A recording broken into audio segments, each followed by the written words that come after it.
자, 마지막 네, 죄송합니다. 자, 마지막 시간 해보죠. 그죠? 마지막 시간. 굉장히 피곤하네요. 지금 시간이 11시 좀 넘어가는 것 같아요. 오늘 새벽부터 일어나가지고 강의 찍고 있는데, 결국에는 뭐 오늘 안에 어떻게든 찍어서 올린다고 약속을 했기 때문에 찍으려고 하다 보니까 많이 버겁네요. 그죠? 괜히 비대면 강의로 하자고 했나 후회가 막 됩니다.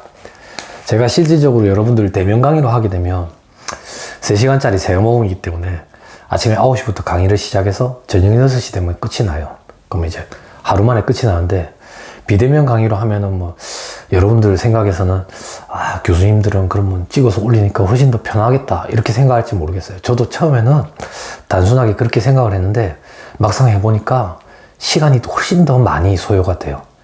3시간 강의를 찍잖아요. 이렇게 찍으려면 또 준비하고 세팅해야 될 거 아닙니까? 세팅해가지고 찍죠. 찍으면 이걸 또 변환을 시켜야 돼요.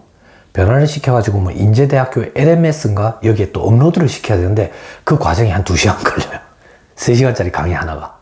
그럼 3시간짜리 강의 하나 찍어가지고 2시간 동안 올리고, 3시간짜리 강의 하나 찍어가지고 2시간 올리고, 이렇게 하니까 하루 만에 하기가 굉장히 버겁네요. 시간이 많이 걸리네요. 그래도 막상 가가지고 얼굴 보고 하면 좋겠지만 혹시나 싶어서 비대면으로 결정을 했습니다. 저는 혹시나 학교에서 방침이 한 주나 2주 정도만 더 비대면으로 하자고 얘기를 하지 않을까라고 생각을 했거든요. 코로나 확진자가 자꾸 증가하니까. 여러분들 잘 모르겠지만 지금 부산 있죠. 그거는 김해잖아. 부산은 전부 비대면으로 다 바뀌었어요. 지금 기말고사 때까지 각 학교마다 다 바뀌었어요. 다 바뀌었는데 불행 중 다행이라 그래야 되나? 뭐라고 표현해야 되지? 그런데도 문제가 터졌어요. 오늘 제 모교인 부산대학교에서 확진자가 10명이 나왔어요. 확진자가. 아직까지 교직원인지 학생인지는 모르겠는데 확진자가 10명이 나와서 정말 쑥대밭이 된 것 같아요. 쑥대밭이. 아직까지 그래도 인제대학에서는 과거에 그 확진자 1명 말고는 아직 얘기가 없는 것 같아요. 그게 다행입니다. 다행이에요. 그죠? 그래서 비대면 강의로 하자 했는데, 네. 굉장히 번거롭네요. 번거롭네요. 그래도 뭐, 해야죠. 그죠? 학생 여러분들의, 그죠? 피와 같은, 그죠? 그 학비를 가지고 학교가 운영이 되는데, 여러분들이 학교의 주인인 거예요. 학교의 주인. 그죠?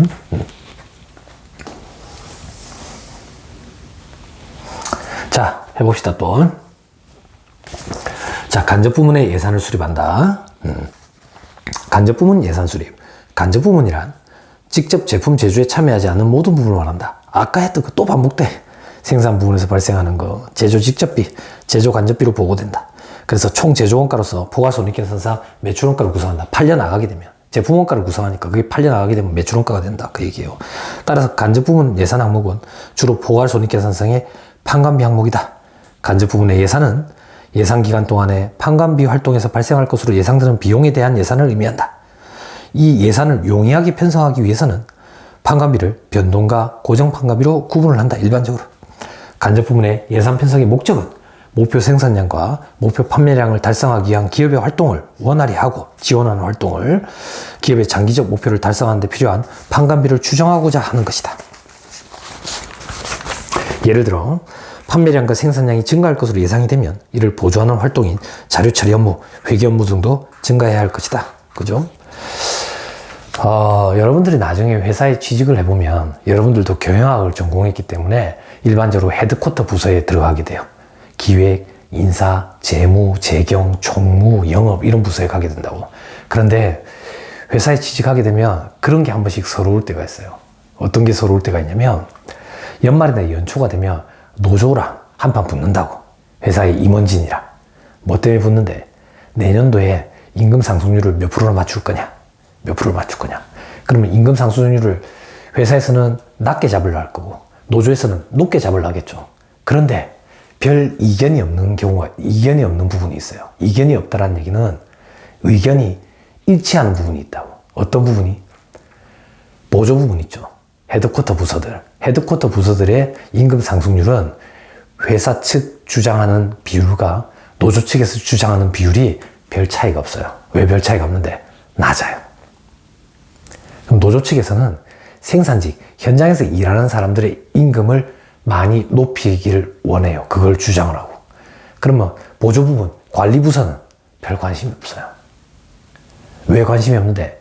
현장에서 일하는 사람들은 그런 생각을 갖고 있는 사람들이 좀 있어요. 어떤 생각? 실질적으로 이 회사의 돈은 우리가 벌어온다. 너구는 지원하는 부서 아니냐? 지원하는 부서. 회계팀, 인사팀, 총무팀, 사람이 왜 그래 많이 필요하냐? 인력 낭비 아니냐?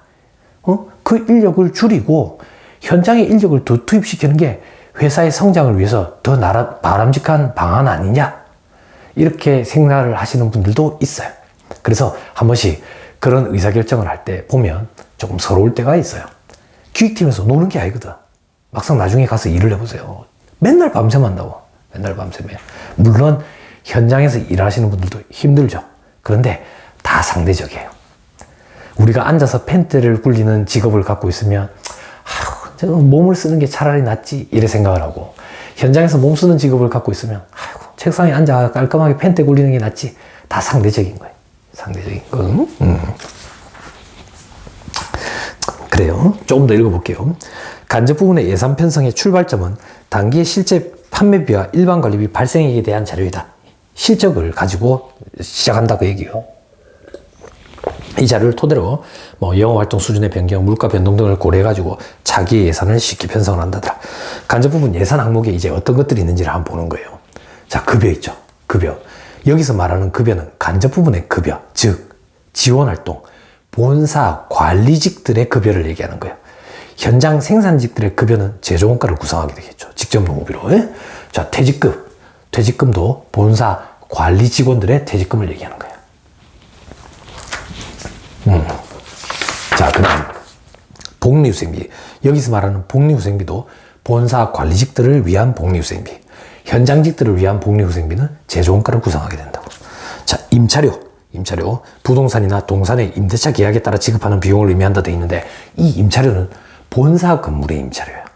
공장 건물의 임차료는 제조원가를 구성하게 된다고. 제조간접비로. 자, 접대비란 일반적으로 회사의 영업과 관련해서 타인에게 금전을 제외한 재화나 기타 서비스를 제공하는 데 소요되는 이용을 의미한다 되어 있는데, 우리는 이미 다 저학년 때 법인세법을 공부했으니까 우리는 이렇게 표현하지 맙시다. 법인세법상 접대비의 정의는 업무와 관련해서 특정인에게 지출한 금액을 접대비라 하지. 다시, 업무와 관련해서 특정인에게 지출한 금액. 그 특정인이 누군데? 대부분 다 거래처지. 거래처 사람들. 그럼 거래처 사람들 술 사 먹이고 접대한다고. 거래처 사장이랑 같이 술 먹으면 기분이 좋나? 아니. 영업활동에 도움을 달라는 얘기지. 그죠? 그래서 업무와 관련이 있는 비용이라고. 됐나요? 그래서 업무와 관련이 있기 때문에 송금으로 인정이 되되, 너무 많이 지출을 하면 위화감 조성 등의 문제가 있기 때문에 법인세법상 접대비 한도를 정해놔놓고 한도 내의 금액만 송금으로 인정해주고, 한도 초과된 금액은 송금 불산입 기타 사유 유출 처분하죠. 그죠? 감가상각비. 이 감가상각비도 판관비를 구성하는 거니까 본사 건물 안에 있는 직기 비품 이런 것들의 감가상각비야. 현장 공장의 감가상각비, 공장 설비의 감가상각비 이런 것들은 다 제조간접비로 해서 제조원가를 구성하게 된다고. 자, 무형자산상각비도 동일한 개념이다. 그리고 세금과 원가, 그죠? 그리고 광고 선전비, 판매 촉진비 이런 거. 그리고 연구비. 자, 연구비는 신제품, 신기술의 연구 활동과 관련해서 지출한 비용으로서 미래 경제적 효익을 제공할 수 없는 지출을 의미한다.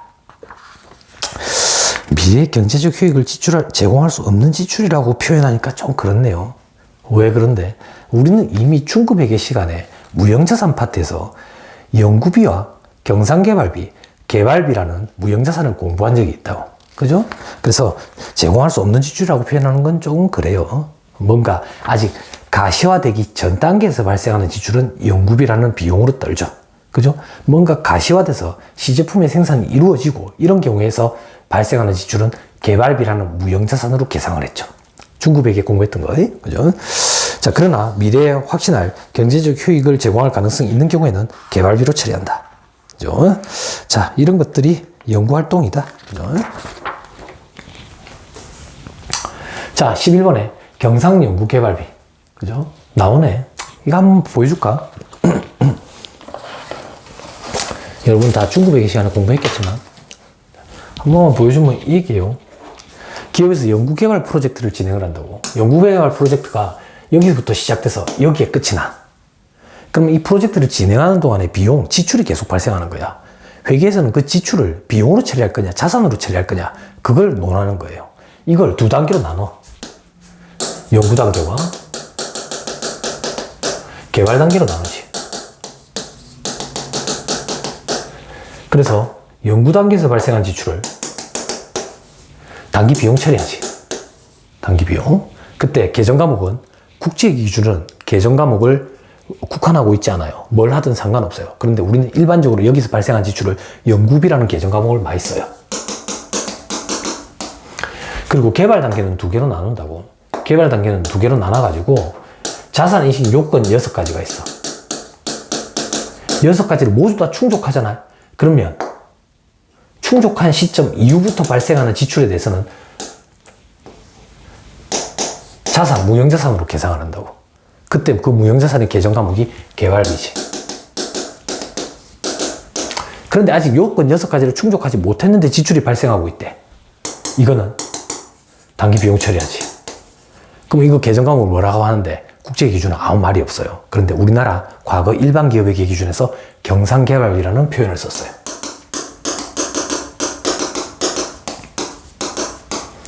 그런데 실질적으로 여러분들이 나중에 현업에서 일을 해보면 이렇게 개발비라는 무형자산을 계상할 수 있는 경우가 극히 드물어요. 왜 극히 드무냐? 우리 회사가 지금 연구개발 프로젝트를 진행을 하고 있는데 지금 지출이 발생하고 있는데 지금 지출이 발생하고 있는 지금 시점이 연구 단계인지 개발 단계인지 구분을 하기가 사실상 불가능해. 그래서 기업회계 기준서에 보면 연구 단계인지 개발 단계인지 구분이 모호한 경우에는 전액 다 연구 단계에서 발생한 지출로 본다라는 문구가 있어요. 그게 무슨 말인데? 단기 비용 처리한다는 얘기죠. 그래서 일반적으로 현업에서는 단기 비용으로 많이 처리합니다. 그죠? 단기 비용으로 처리하는지 자산으로 계산하는지 별 관심이 없어요. 왜 별 관심이 없는데? 세법에서는 뭐든 상관없어요. 송금으로 인정이 돼요. 그런데 재작년에 세법에 대법원에서 중요한 판례가 하나 나왔어요. 어떤 중요한 판례? 기업회계 기준상 개발비의 인식 요건을 충족했음에도 불구하고 회사가 비용, 송금으로 처리하면 송금 불산입으로 세무조정되는 사례가 한 번 있었어요. 그래서 그때부터는 조금 눈여겨보고 관심도가 증가했지만 아직도 실질적으로는 연구 단계인지 개발 단계인지 구분하기가 모호한 경우가 대다수다. 참고 삼아.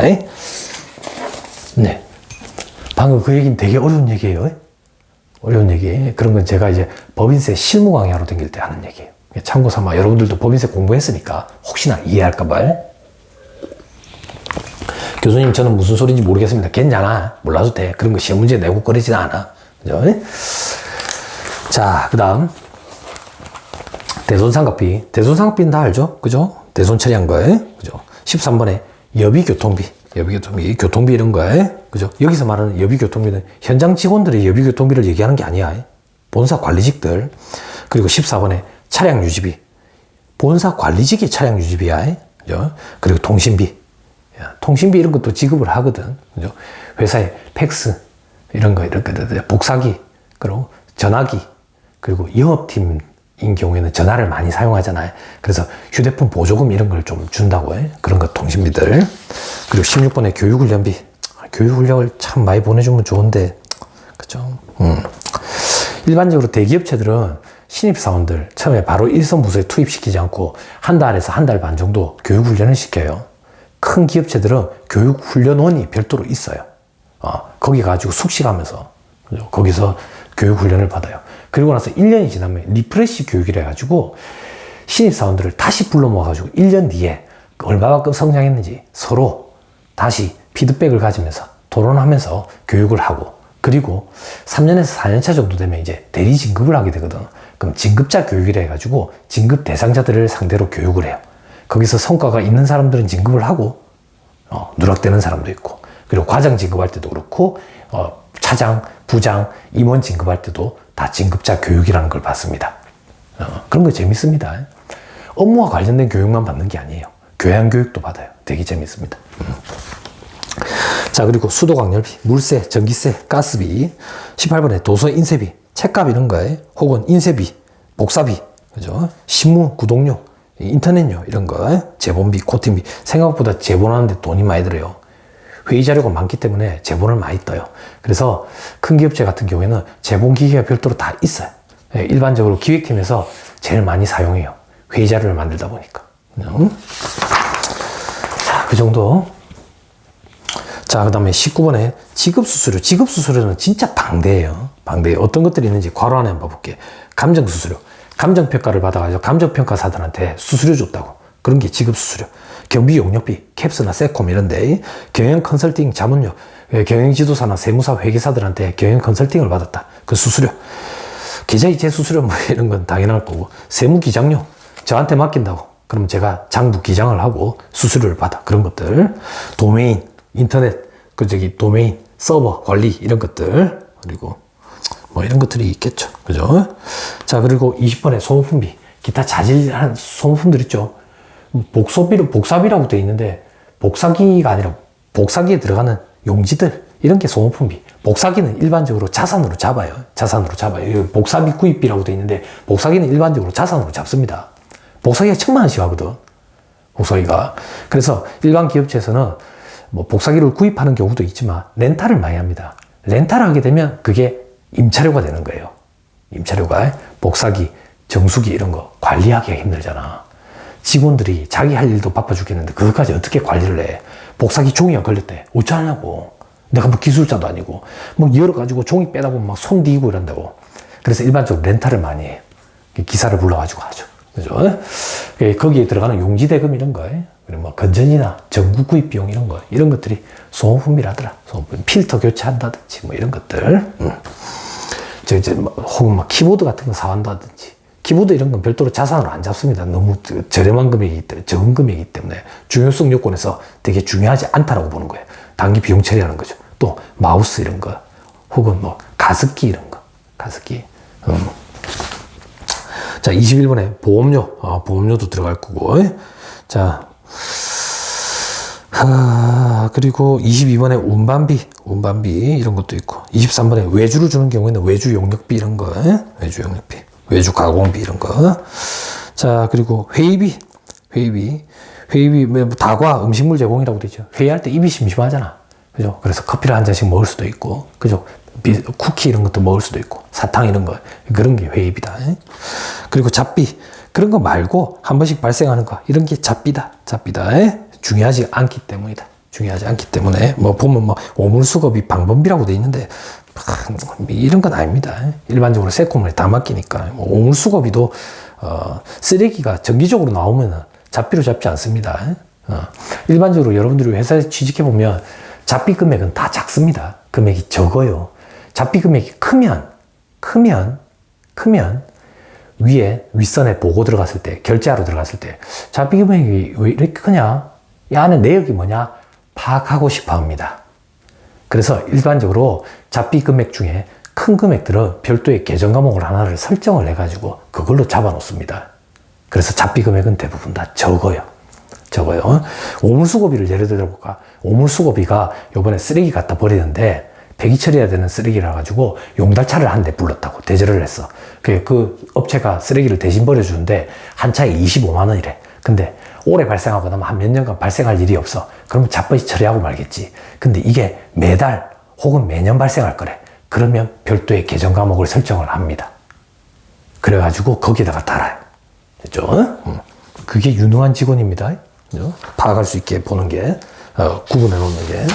자, 3번에 간접 부분 예산의 세부 편성 지침 이렇게 돼 있죠.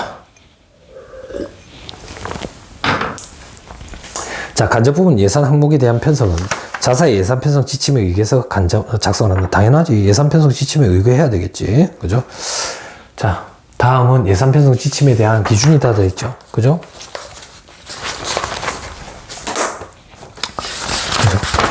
자, 참고 삼아 봅니다. 참고 삼아. 자, 복리후생비 돼 있죠. 복리후생비 어떤 게 뜨는데 경주사비, 선물대, 명절 선물이라든지, 아니면 뭐 생일이라든지, 그죠? 또 뭐 근로자의 날이라든지, 혹은 장기근속 보상이라든지 이런 선물대, 그리고 학자금, 직원들 학자금 대주는 거. 직원들 학자금 대준다라는 게 무슨 말인데? 여러분들 소득세법에 근로소득 공부했을 거예요. 직원들한테 학자금 대주는 건 근로소득으로 과세가 된다고. 그런데 근로소득으로 과세되지 않고 비과세되는 것들이 있다고. 어떤 게 비과세가 되죠? 업무와 관련 있는 교육이어야 되고, 회사의 지급 기준에 따라서 지급이 이루어져야 되고, 그 교육기간이 6개월을 초과하는 경우에 교육기간을 초과하는 근로 제공 조건이 있어야 돼. 그 근로 제공을 하지 아니하면 교육비를 다시 개내는 조건이어야 돼. 그런 경우에 학자금은 비과세가 되죠. 그거 말고 내 자식의 학자금을 회사에서 대줬대. 업무 수행과 관련이 있어요? 없죠? 다 근로소득으로 과세되는 거죠. 됐죠? 됐죠? 그러면 이런 경우에는 복리후생비라고 하지 않고 직원의 급여로 계상이 된다고. 그럼 여기서 말하는 복리후생비라는 얘기는 직원의 급여로 계상이 안 된 거니까 아까 얘기한 세 가지 요건을 갖춘 학자금이겠죠. 일반적으로 대기업체에서는 MBA 보내주는 거, MBA 보내주는 거, 그런 것들이 여기에 들어갑니다. 자, 그 다음. 자, 이렇게 보면 뭐 직급별 정기 실적 기준에 의하고 뭐 자사에서 규정하고 있는 단가에다가 종업원수 곱하고 뭐 정기 지급액에 뭐 인상률을 하고 신규 지급 예상에 이런 것들을 반영을 한다더라. 일반적으로 예비교통비에 시내 교통비도 있고, 그죠? 국내 출장비, 그죠? 정기 지급 기준을 고려하고 출장 예비 규정에 따라서 하고 해외 출장 여부의 규정에 따라 가지고 편성을 하고 차량 유지비는, 그죠? 유류비 같은 경우에는 주행 거리 요걸 가지고 보유대수 가지고 유류단가를 곱하고 차량 수리비는 전기에 발생된 수리비를 그대로 적용을 한다. 왜? 차량 수리가 발생할 건지 발생 안 할 건지 이걸 어떻게 예상을 하겠어? 예상이 힘든 거지. 그죠? 차량 검사비는 검사 그 기간이 정해져 있거든. 그래서 내년에 몇 대가 검사 대상인지 그런 건 파악할 수 있다고. 거기다가 검사비 단가를 곱하면 돼. 자, 밑에 통신비에 전화료 돼 있죠. 국내 국외 정기 실적을 고려해가지고 그냥 한다. 전화료가 인상이 될 가능성이 있다더라. 그러면 인상률만큼은 고려해주면 되겠지. 인터넷 비용도 정기 실적 기준으로 고려를 한다. 세금과 원가에 재산세 있죠. 재산세는 일반적으로 변동이 없어. 지금 문재인 정권 들어가지고 뭐 재산세를 많이 올리긴 했지만 그런 이슈가 있을 때는 그걸 반영을 할 거고, 아니면 전기랑 똑같이 뭐 협회비도 똑같고, 임차료, 부동산 임차료는 뭐 계약 기간을 보고 아직 계약 기간 내면 작년이랑 똑같이 들어갈 거예요. 그죠? 그리고 나머지 임차료는 복사기라든지 공기구 비품, 정수기라든지, 그죠? 그리고 전화기도 렌탈하는 경우가 많아요. 키폰이라고 들어봤는지 모르겠어요. 회사 내부에 있는 전화기들끼리 연결이 돼 있는 거 있잖아. 이거 키폰 연결하는데 1,000만 원씩 들고 그래요. 그래서 많이 비싸기 때문에 렌탈하는 경우가 많아요. 그 렌탈하는 업체가 일반적으로 전화기뿐만 아니라 복사기도 같이 해요. 그래서 같이 렌탈하는 경우가 많아요. 그런 것도 그 계약 기간을 보고 전기랑 똑같이 하면 된다. 감가상각비, 그죠? 이건 계산하면 되고, 무형자산상각비도 그렇고, 소모품비. 소모품비는 얼마나 들지 예상하기가 참 쉽지 않지. 그래서 어쩔 수 없다고. 각 팀별로 내년에 키보드, 그리고 뭐 가습기, 마우스 이런 거 몇 개 필요한지 집계를 해. 집계를 해가지고 단가를 책정해가지고 인터넷 보고 최저 단가 이런 거 책정해가지고 소모품비를 계산을 한다.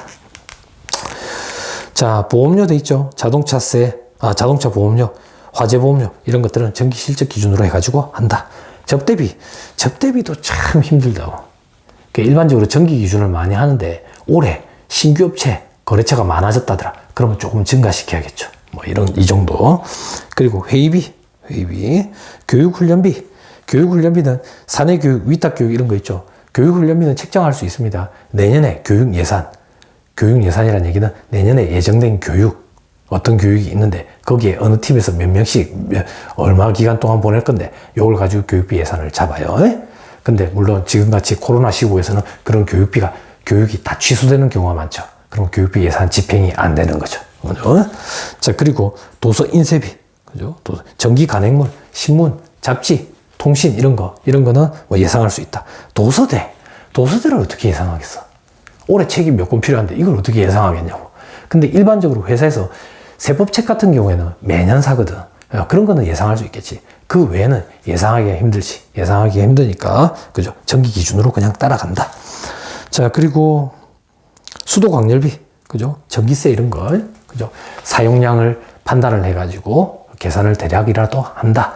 전기세 인상 가능성이 있다더라. 뭐 그런 걸 고려할 건지 고려 안 할 건지도 한번 의사결정을 해봐야 되고, 물 이런 것도 사용량을 예상을 해가지고, 지급수수료, 경비업체에 주는 거, 청소 용역비, 청소하시는 분들한테 용역업체에 주는 거, 그리고 회계감사비, 전기감사, 부정기 감사 몇 번이 있을 건데, 그때 감사 업체에 수수료가 얼만데, 그런 걸 가지고 책정을 한다.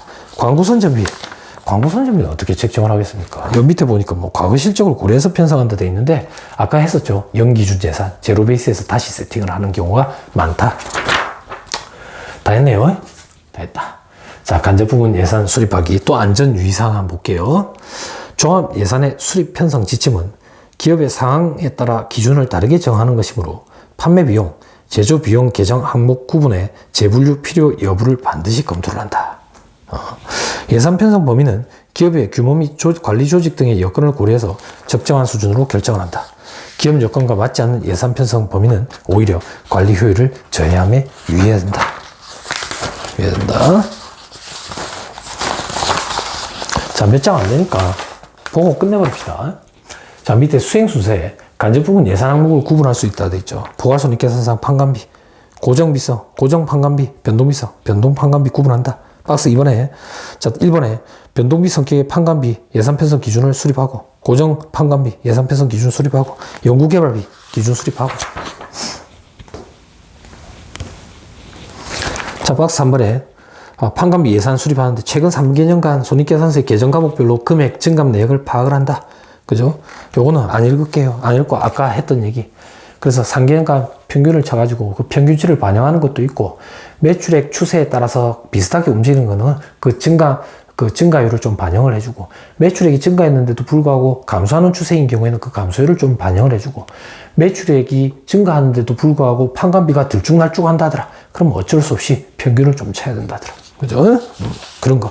그리고 판관비 중에 고정비 성격이 있는 것들 중에 우리가 미리 예상할 수 있는 거, 감가상각비라든지 임차료 이런 것들은 그걸 계산한 금액, 예상 금액을 그대로 반영을 한다. 그죠? 자, 다음 페이지 박스 5번에 목표 매출원가의 예산을 설정한다 돼 있죠. 그죠? 요건 앞에서 다 했던 거예요. 그죠? 기말 제품 재고를 확인을 하고, 그죠? 제조 직접비와 제조 간접비 예산을 확인을 해가지고, 차기연도 목표 생산량, 그죠? 그리고 재고로 놔둘 거, 내년도에 목표 판매량, 그죠? 그러면 생산 원가가 있겠죠? 생산하는 원가 중에 단가를 가지고 판매량에 곱하면 매출 원가가 나오겠죠. 그죠? 그 얘기를 하는 겁니다. 자, 됐죠? 다 했네요. 다 했고, 교수학습하고 이런 거 볼 필요 없고, 평가도 제가 알아서 할 거고, 그죠? 참고 자료 볼 필요 없고. 뒤에 보면 활용서식이라고 돼 있죠. 이 뒤에서부터는 전부 다 활용서식이에요. 이 활용서식 활용할 일이 없어요, 지금은 여러분들이 나중에 현업에서 일을 할 때 혹시나 필요하면 그때 보시면 돼요. 쭉 이렇게 넘어간다고. 이렇게 하면 이제 챕터 2의 부문 예산이 끝이 났어요. 챕터 2의 부문 예산 수립이 끝이 났다고. 그러면 우리는 다음 시간이 되면 이제